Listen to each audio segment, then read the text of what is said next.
opportunity.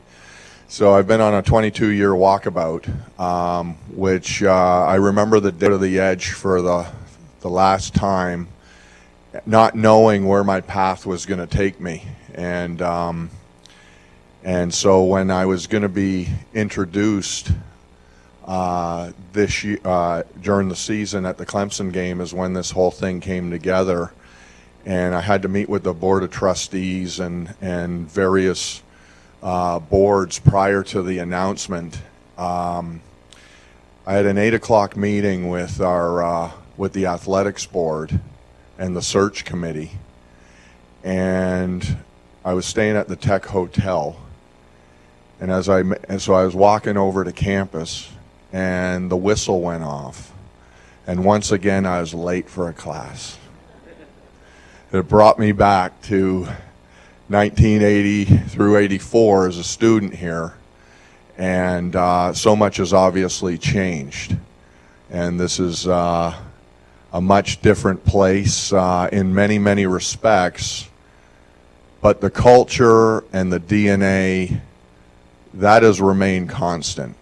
Georgia Tech as a center of excellence is I think the thing that as I look at campus and how much it's changed, and there's now a skyline in Midtown that propped up while I was gone, and so you actually have these views. When I did my tour around campus on that day, there were like views I never knew we had before of this skyline that we didn't have before.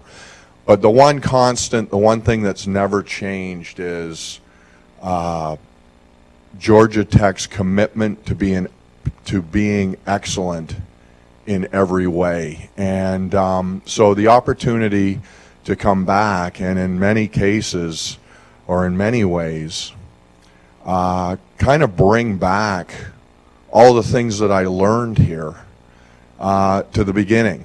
And so I was, my freshman year was Homer Rice's first year.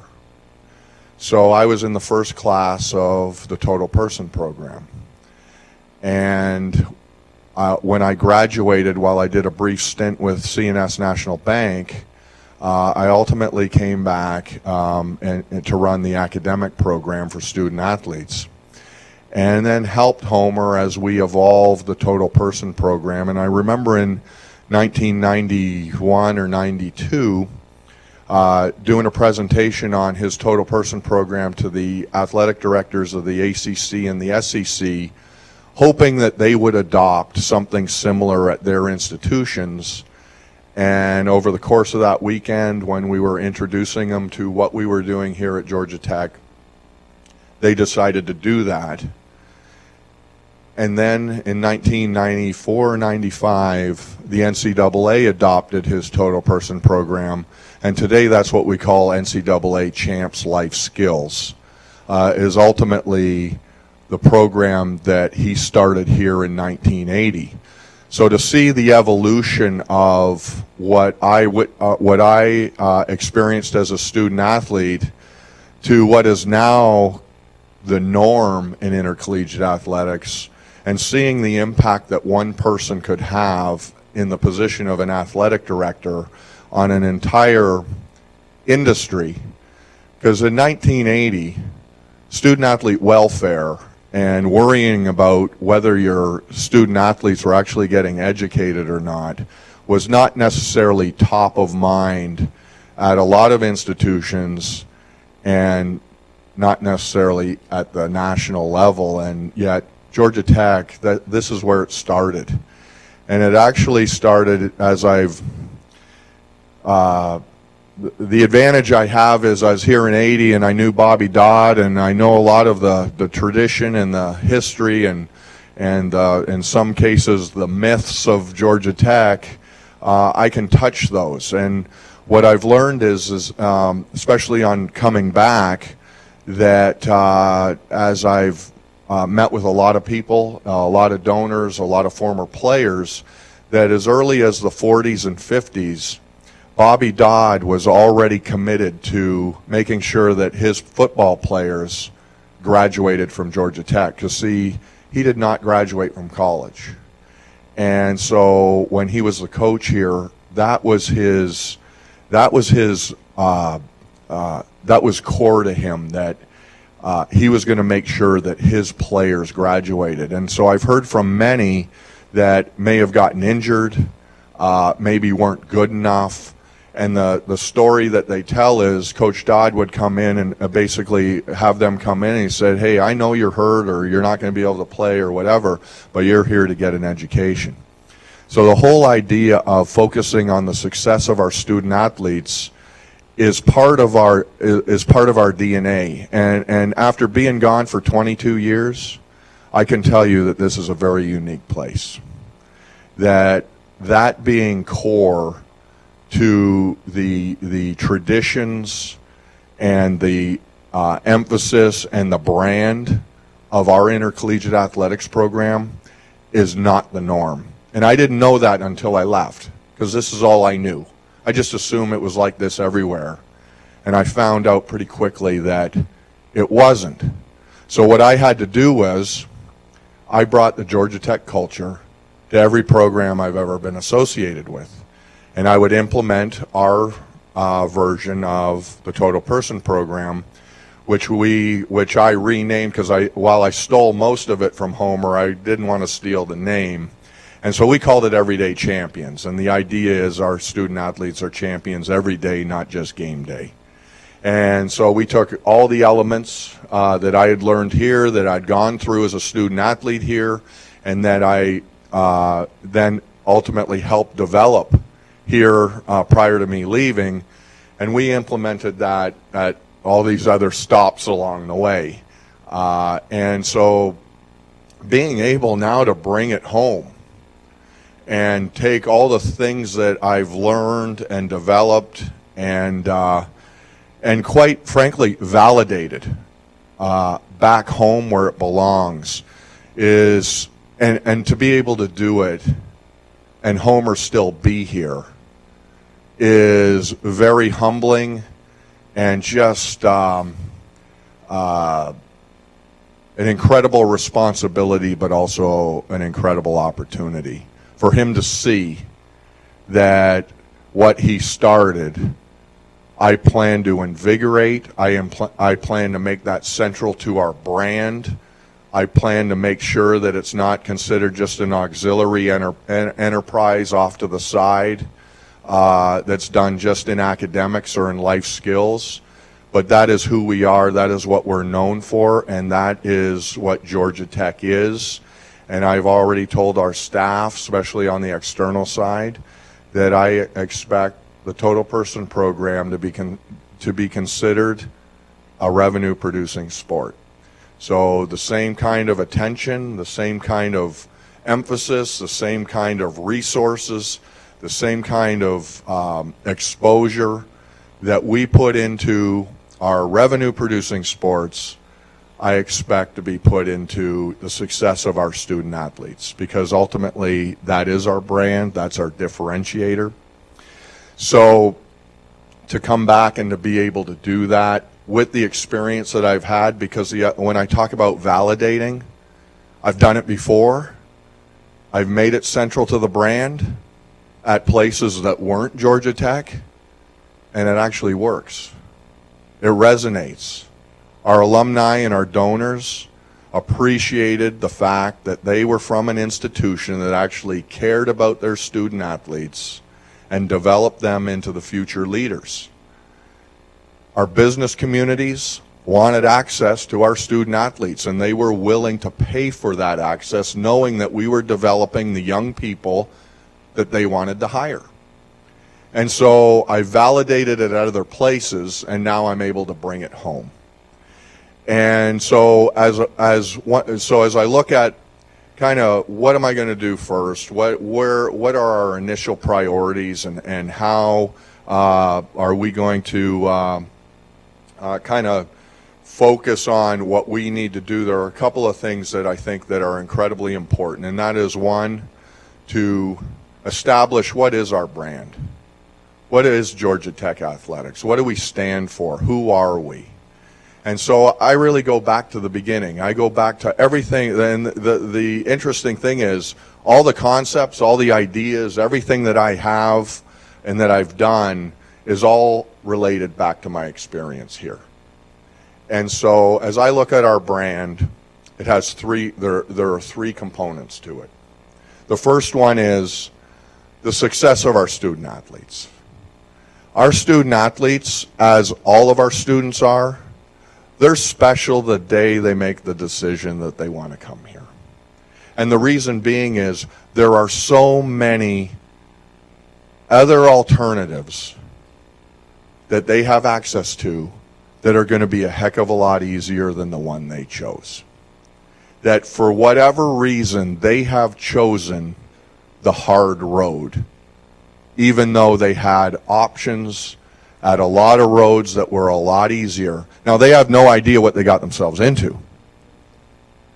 But for whatever reason, they made that choice to do it different, to take on this challenge. Because I guarantee you, every coach that recruits against us tells them, you don't want to go to Georgia Tech because it's too hard.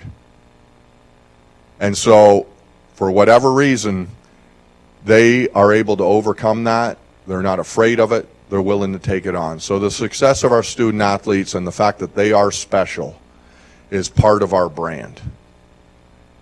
The second part is innovation. We are Georgia Tech. The beauty of all the other places I've been, I could create a center of excellence within our athletics department, and we could shine on campus. We could be the center of excellence because we typically had the best students, we had the best leaders, and we had the platform where everybody would know they were the best students and the best leaders, and they would essentially become the poster children for that institution. It was easy. It was easy for us in athletics because we can get our arms around these kids and push them to reach potential they don't even know that they have. And so we've got a carrot and a stick. These kids just want to play a game. They'll do whatever we ask them. And so we were able to do that and create a special culture within athletics, and then using the platform that we have, make sure that everybody knew about it. Georgia Tech, I'm never going to lead the parade. I just want to be in the parade.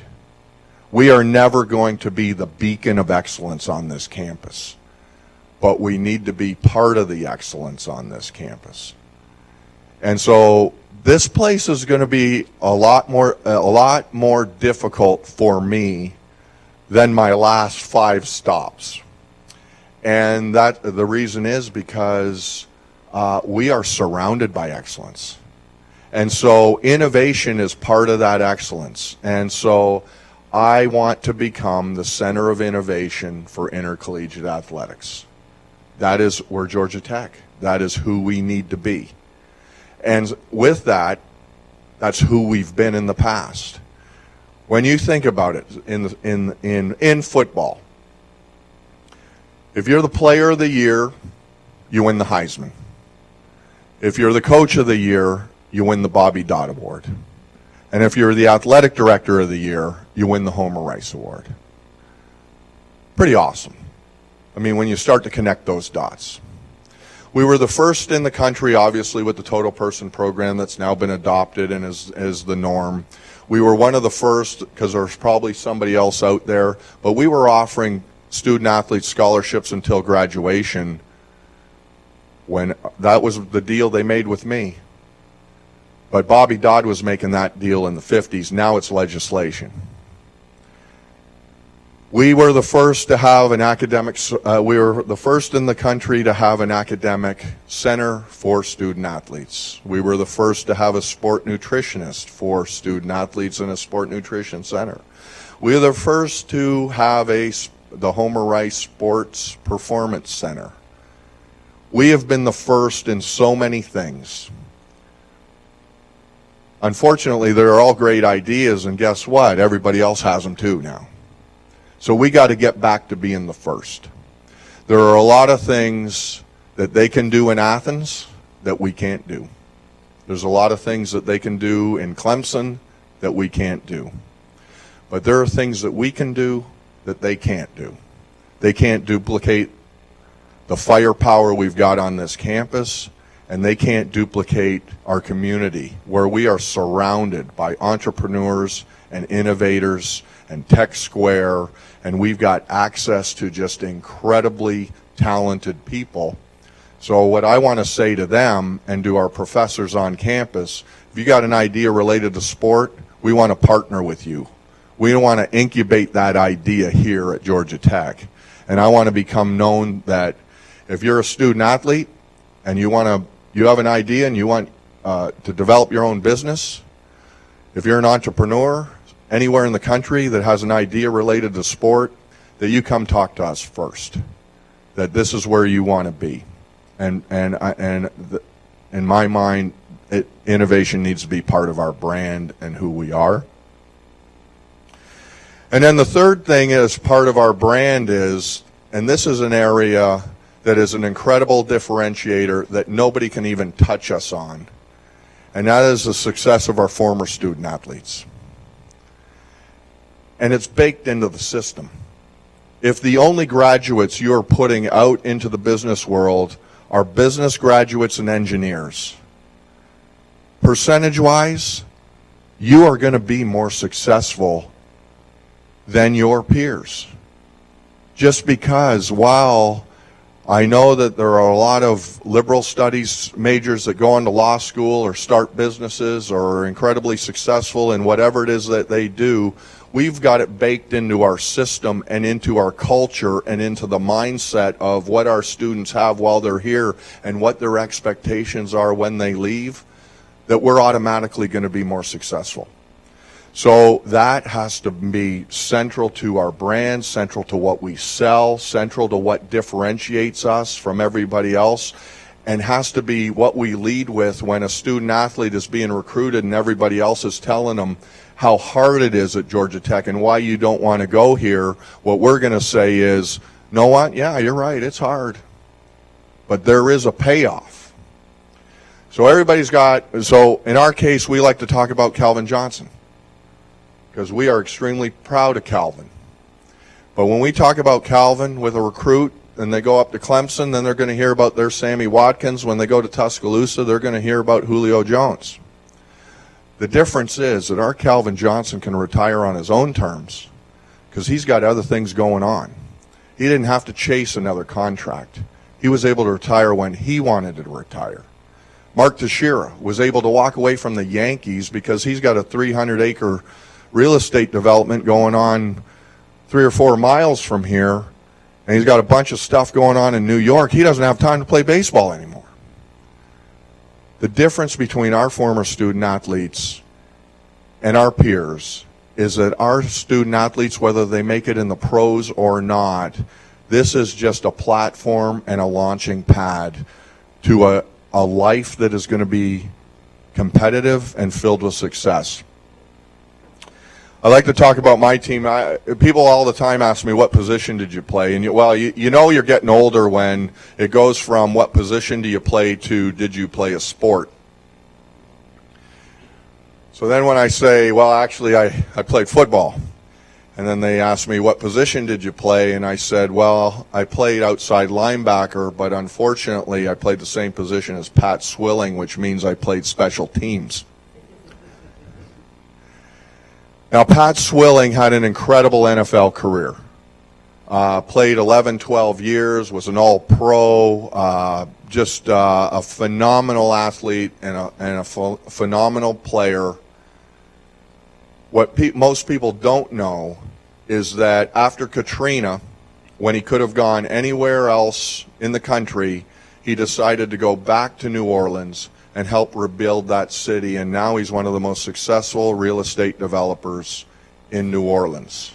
And that community loves him, not only for what he did on the field there, but what he did in recommitting himself to building that community and being part of that community.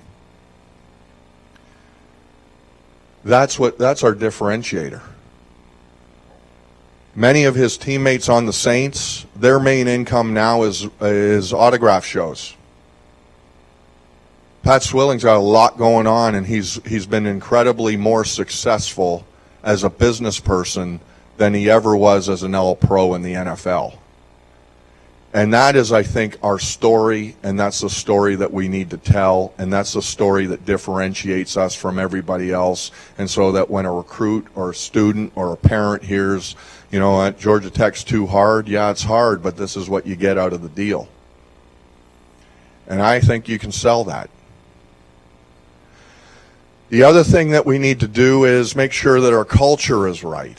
And so one of the things that we're working on is, you know, in Corvallis, Oregon, my last stop, it's pretty easy to have a great family culture where everybody shows up for every event and everybody knows each other and our families know each other, because guess what? There's nothing else going on in Corvallis. We meet each other in the Safeway on weekends when we're doing our shopping. We live in Atlanta, Georgia. Some of us probably live 2 hours away from each other. So we got to be very, very deliberate in creating that kind of culture, because it's not going to just happen on its own. And so as I look at our priorities right now, it's getting our brand straight and it's getting our culture straight, because beyond that, you can have the best strategy in the world, but if you don't have the culture to support it, it doesn't matter. So in my first few months here, or as I look at the next 6 months, that's going to be, you know, my priority is making sure that we're aligned structurally, that we're set up for success, that we can support long-term success, and that people know our story. They know what makes us special. The beauty of being gone for 22 years, I'm not wearing the gold-colored glasses. When I say we're special, I actually know it, because I've been around the block now. I've zigzagged across the country now 4 times, I think. In fact, I just signed with... I'm selling my house in Corvallis, so I had the notary come in today, and I bought that house a week before Mike Babinski resigned. I have never slept in it.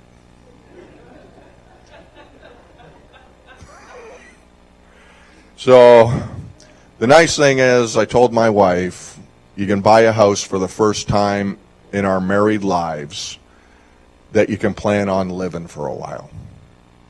You know, for us to be able to come home and be at a place that we expect to finish out our careers at is an incredible gift, because I'm really not at the end of my career.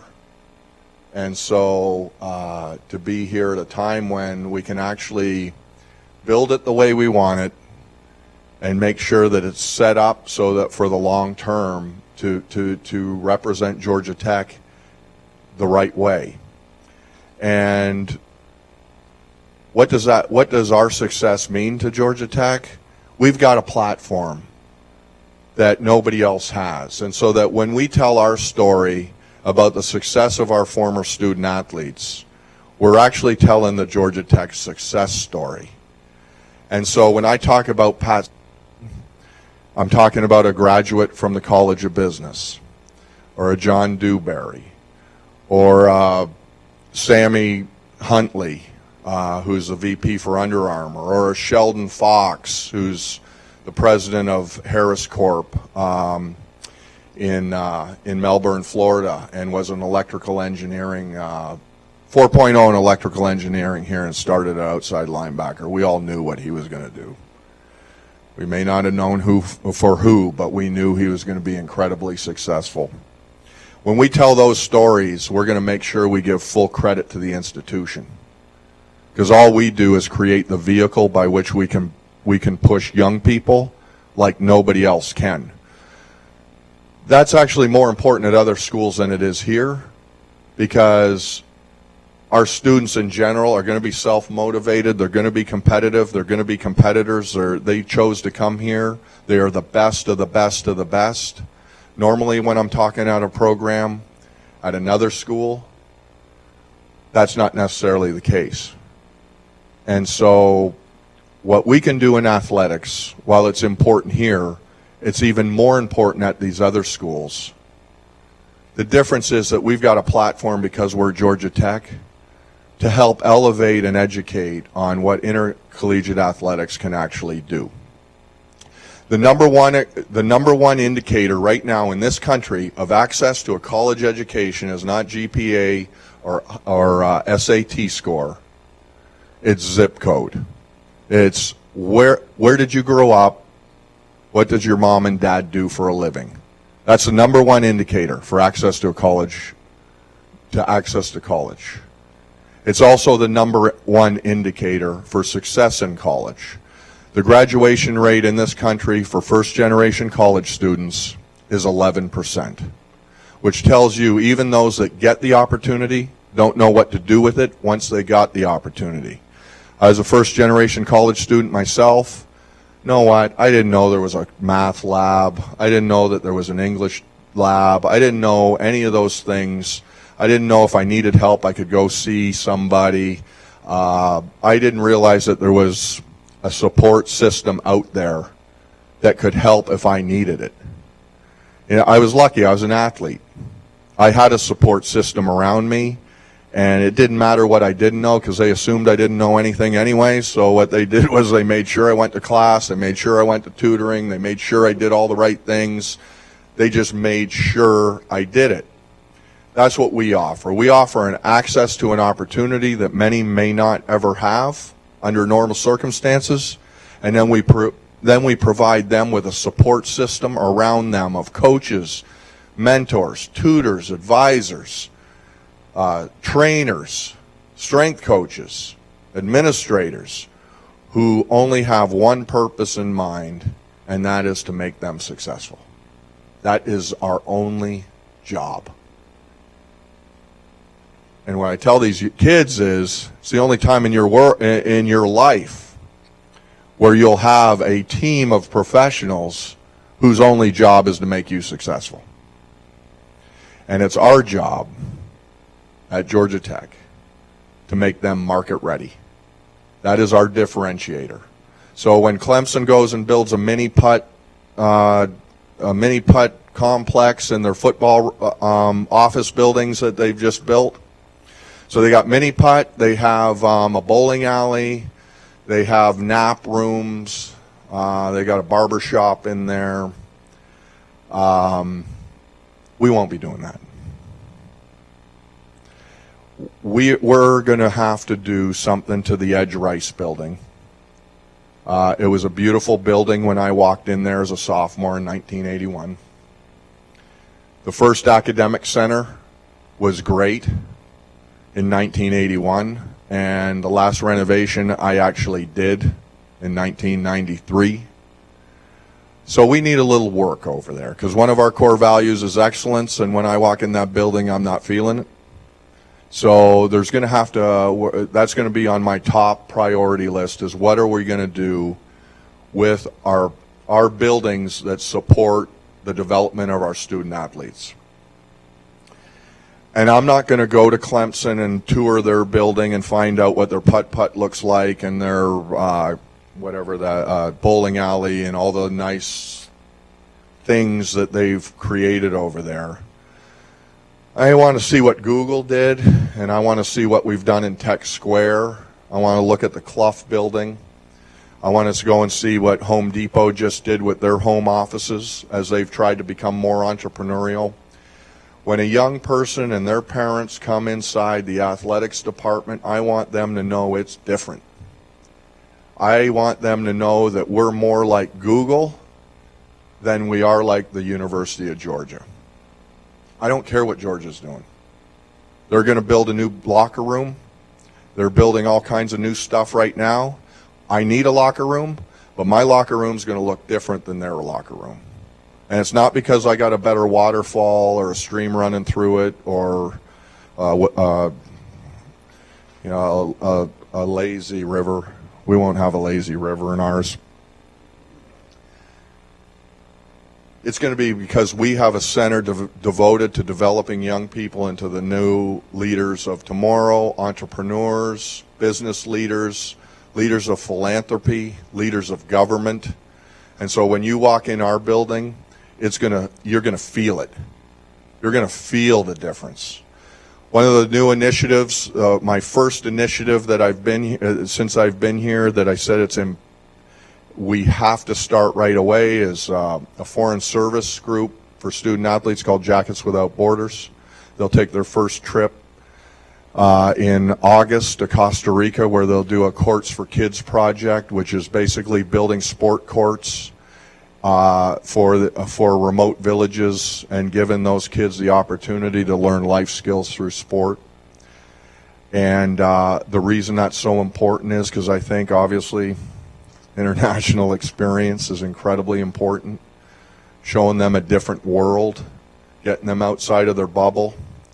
In some cases, putting young people in a position for the first time in their lives, they're helping somebody else. It's not them always being on the receiving side. Seeing the power that they have, it's a game changer. It changes lives. I started at Oregon State, did Nights Without Borders at UCF. Doesn't matter the kid, doesn't matter the project, doesn't matter where you go, results the same every time. And it changes those kids forever. And so that is just an example of the kind of programming that we will have to make sure that our student athletes are ready to compete at the highest level in whatever endeavor they look to take on once they leave us.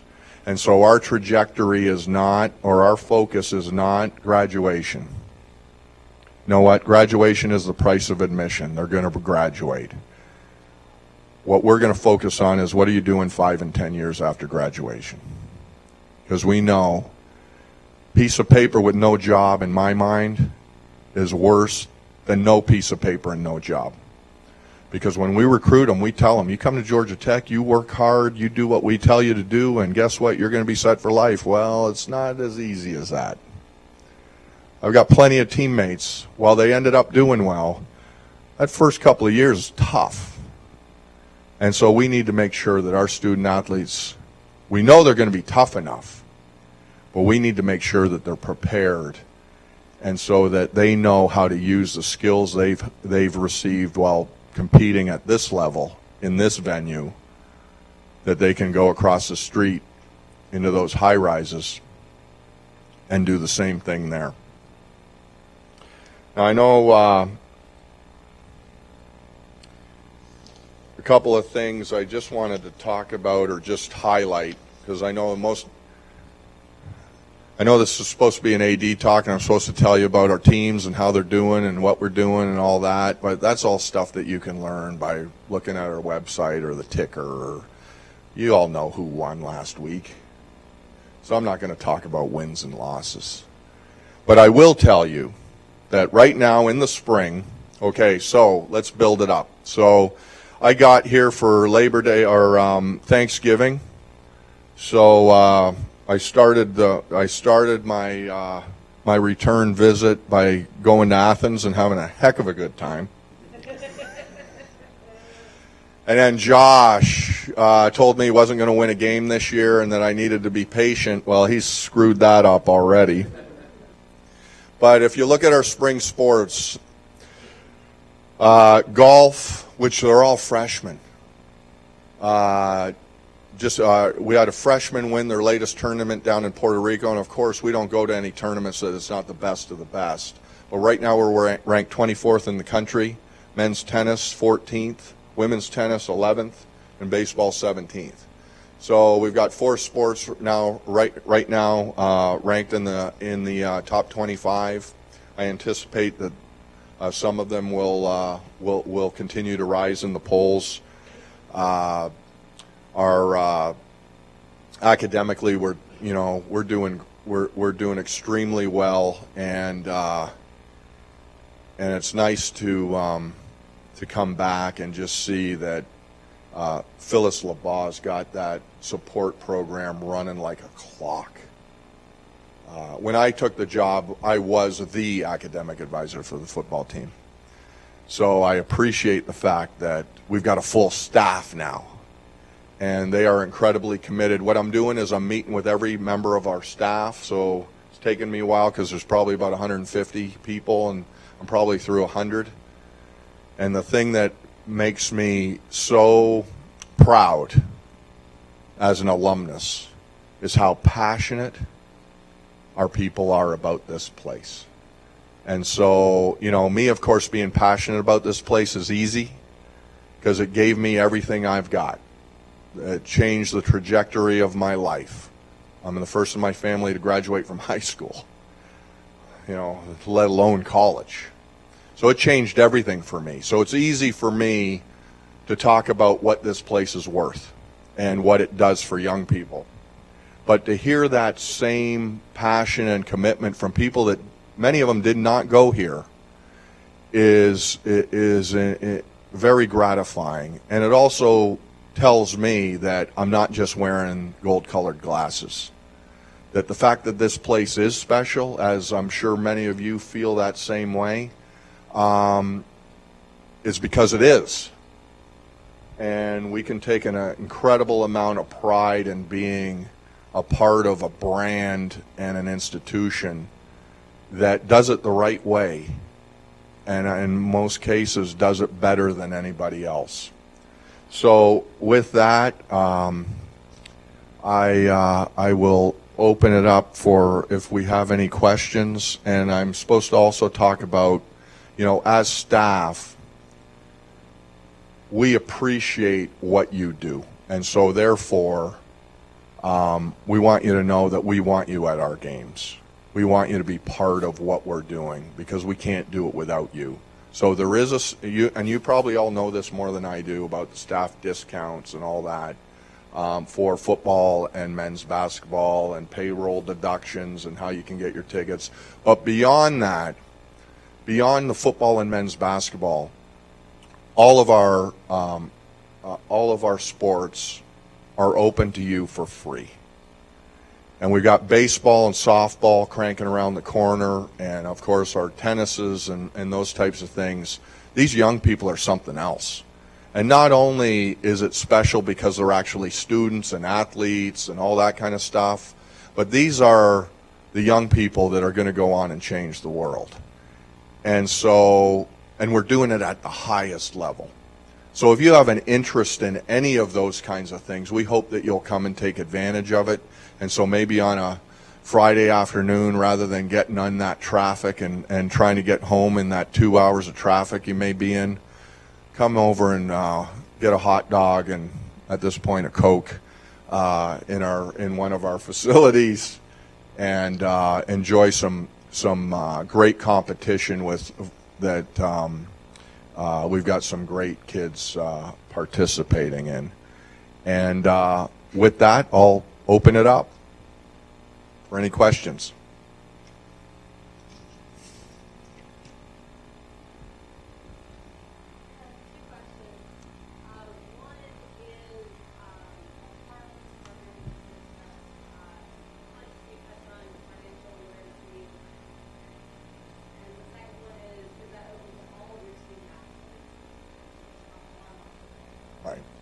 And I talk about football in the sense of the external part of it, and just because I was a player here, so I know guys like Pat Swilling personally.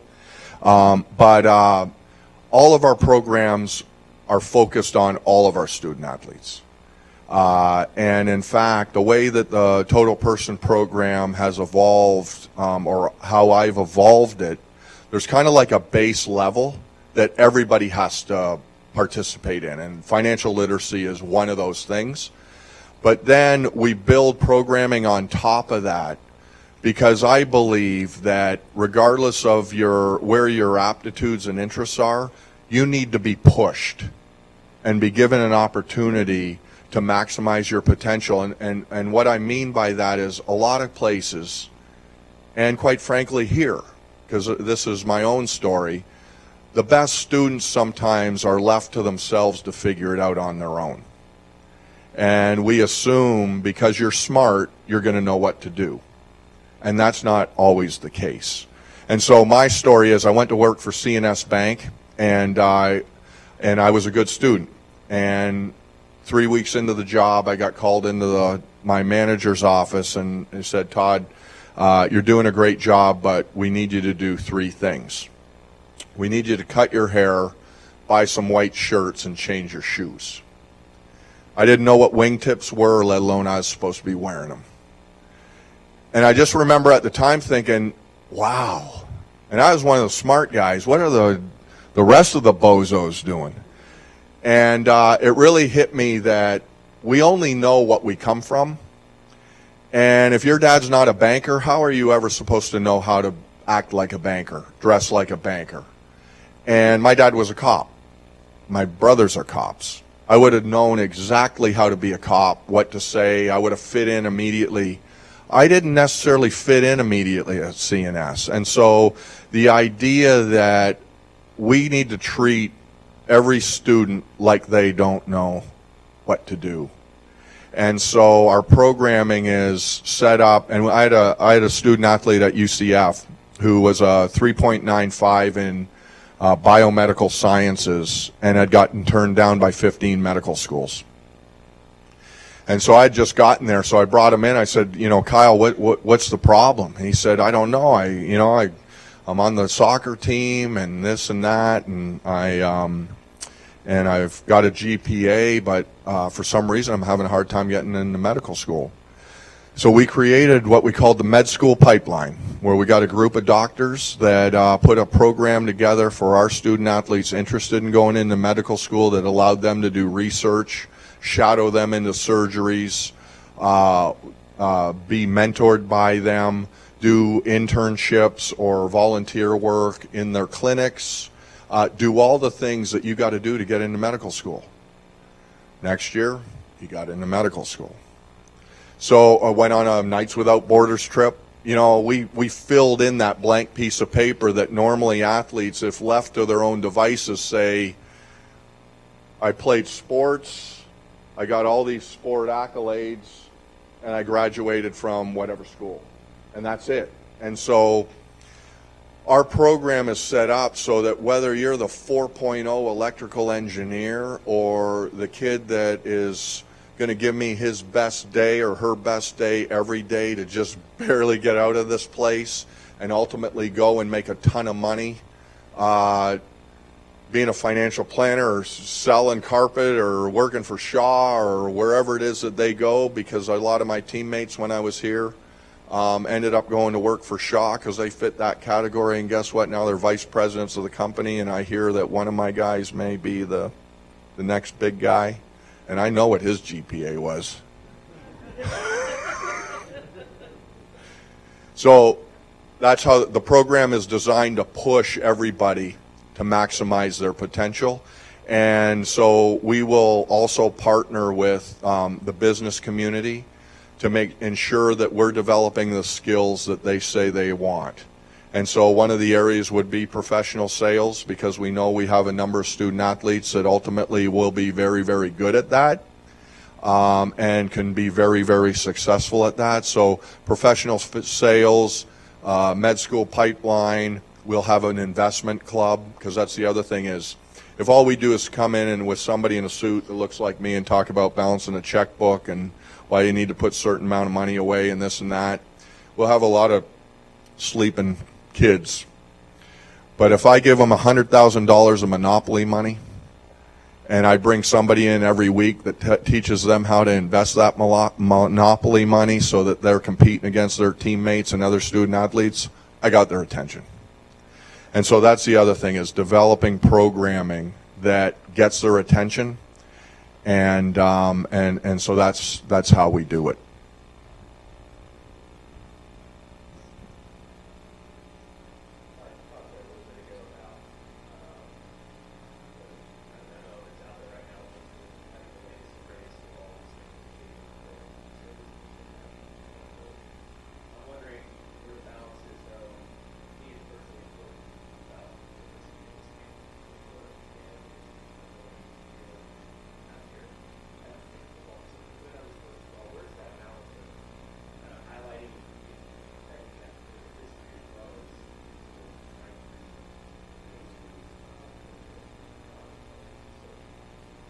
Sure.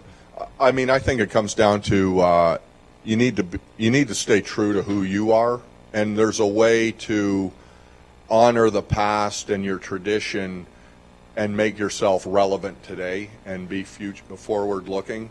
I think the beauty of being Georgia Tech is that we've got this incredible history and tradition, but we also are about innovation. So being able to marry those two in a way that honors where we've come from and what we've done and why we are who we are is incredibly important.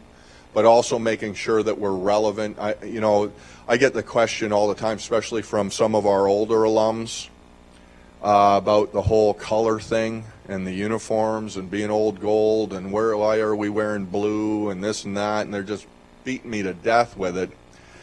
And what I say is, you know what, I'm not recruiting 80-year-olds.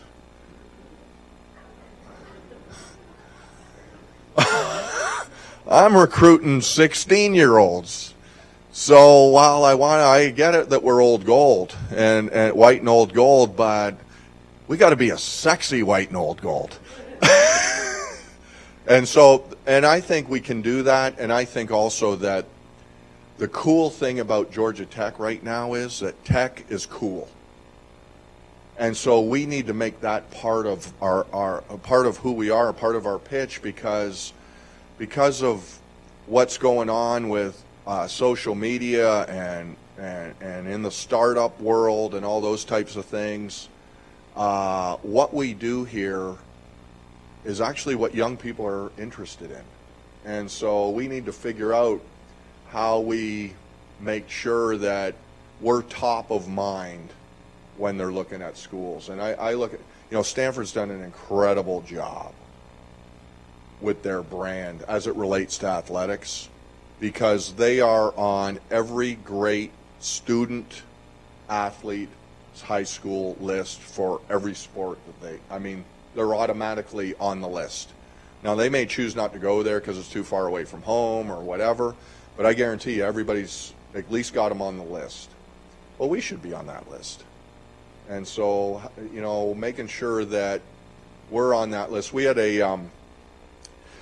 last year at Oregon State, we went to the women's Final Four, and our center was 6'6", and a great player, mechanical engineer with a 3.5 that did rocket research in her spare time. And while I was glad we had her at Oregon State because we took her all the way to Indianapolis, in my mind I was always thinking she should have been at Georgia Tech. Now, would we have found her in Houston, not Houston, Texas, Houston, British Columbia? Probably not. Population 200. I'm Canadian, I had never heard of it.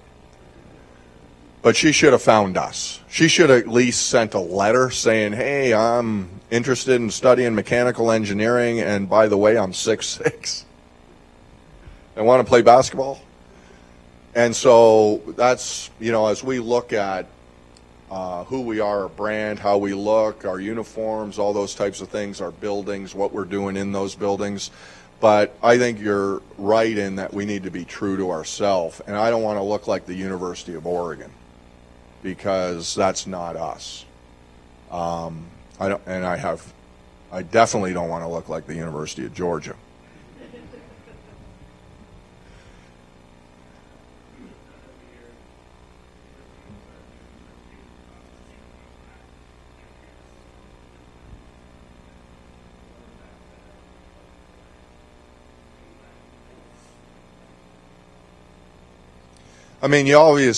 You obviously always have to keep an eye on that, but we're in really good shape as far as Title IX is concerned. So that we're probably one of the few places that doesn't necessarily have to be as concerned. And I think the other part of that is when you look at the profile of the female student athlete, it fits perfectly with Georgia Tech. So I think that we can compete at the highest level in those sports, because we're going to attract, because in those sports, they're also usually great students. And so as far as our, Title IX, we're fine. And then I think our ability to compete at the highest level in our women's sports, I think, is a natural for us. We're not at this point.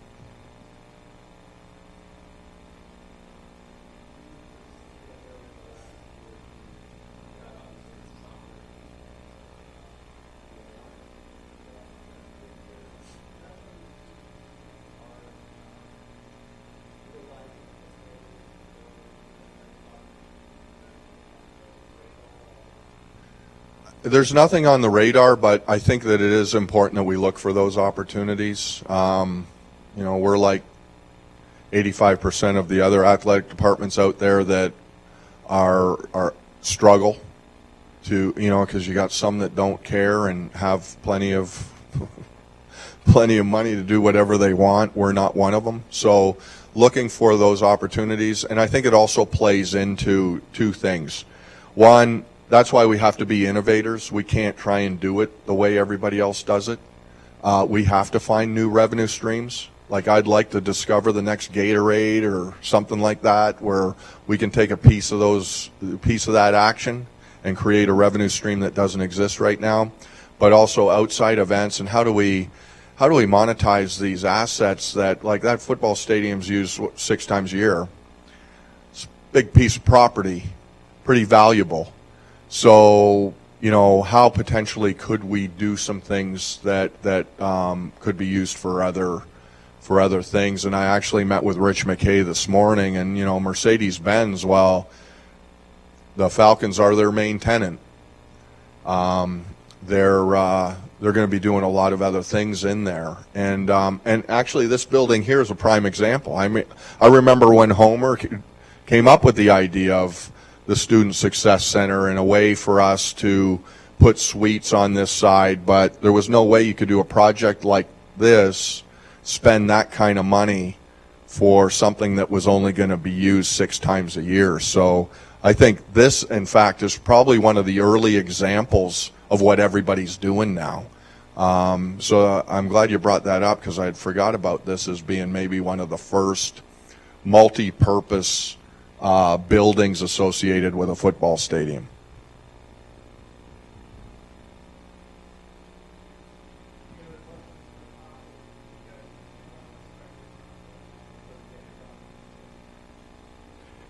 Yeah, and I just say this, let us know how we can help. We got a platform, we've got things that we can do that potentially can help you in what you're trying to do, especially with initiatives and those types of things. We want to be an indispensable partner to the campus. And so, obviously we can't do everything, but we'll definitely try and help wherever we can. Thanks.